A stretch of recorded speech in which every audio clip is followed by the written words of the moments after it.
Non ci fossero stati i New Jersey ad attutire l'impatto, ora staremo parlando forse di una tragedia dalle enormi proporzioni. Un mezzo pesante che si ribalta e rischia il salto di carreggiata dalla parte opposta in un'ora in cui il traffico è sostenuto.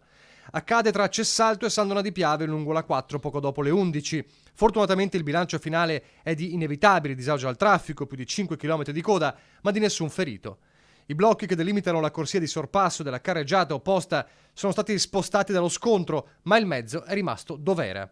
Le cause del sinistro sono al vaglio della polizia stradale, intervenuta insieme ai vigili del fuoco in azione per spostare il mezzo, e al SUEM, oltre che agli addetti di Autovie Venete. La concessionaria è stata costretta a interdire al traffico il tratto tra San Stino di Livenza e Cessalto. I 2 svincoli in entrata sono stati chiusi, istituita l'uscita obbligatoria a San Stino di Livenza e attivato il percorso alternativo verso la A28 e la A27.